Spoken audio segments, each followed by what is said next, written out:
अल्मोरा गावातील Ravi Tamta. No science degree, bachelor degree, ते पण आर्ट्समध्ये घेतल्यानंतर जो माणूस फ्लाइंग कार बनवतो ज्याच्याकडून खरंच खूप मोठं मोटिवेशन घेण्यासारखं आहे. इलेक्ट्रिक कार त्याने बनवली, फ्लाइंग कार, ज्यामध्ये कोणताही आता तुम्हाला इथेनॉलचा प्रॉब्लेम होणार नाही. महत्त्वाचं म्हणजे त्यामध्ये कोणताही फ्यूल तुम्ही आता वापरायची तुम्हाला प्रॉब्लेम नाही, किंवा तुम्हाला कोणतेही इन्व्हायरमेंटल पोल्युशनसुद्धा आता व्हायचा काही प्रॉब्लेम नाही. उत्तराखंडमध्ये तुम्हाला तर माहितीच आहे 30-40 किलोमीटर घाटी एरिया आहे आणि त्यामध्ये 1 ते 1.5 तास तुम्हाला जातो.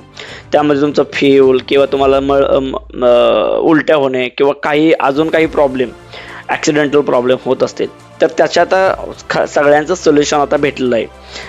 तोच रस्ता जो 30-40 किलोमीटरचा आहे तो आता फक्त 10 मिनिटामध्ये पार होणार आहे. आता टेस्टिंगसुद्धा कंप्लीट झालेली आहे आणि एका मोठ्या फेजमध्ये आता त्याचं प्रोडक्शन होईल अशा आशा आहे.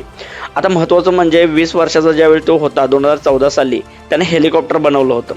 हेलिकॉप्टर बनवल्यानंतर त्याचं पूर्णच्या पूर्ण प्रोडक्शन त्याने इंटरनेटवर पाहून झालं होतं.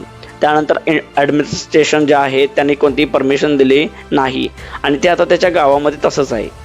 मोबाईल त्यानंतर त्याने असं नाही की त्याने एवढं शोध लावला. महत्त्वाचं म्हणजे त्याने मोबाईलवर मोबाईल चार्जेबल जो शूज असतात त्याचा शोध लावला. स्मार्ट स्टिक किंवा फॉरेस्टमध्ये वर्कर आहे त्यांना GPS अनेबल स्टिकचा शोध लावला. त्यानंतर 2019मध्ये त्याने ज्यावेळी कोविड काळ होता त्यामुळे इलेक्ट्रॉनिक कारला चार्जिंग करण्यासाठी चार्जेबल असं एक डिव्हाइस तयार केलं.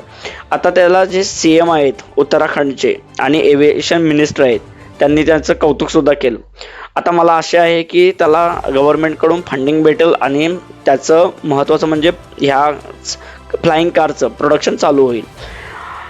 इंटरनेटचा वापर फक्त दुरुपयोगासाठी न करता चांगल्या गोष्टीसाठी करून असं सुद्धा करता येतं, हे यातून आपल्याला शिकता येतं आणि भारत एका चांगल्या टप्प्यावर जाण्यासाठी असं होणं सुद्धा गरजेचं आहे.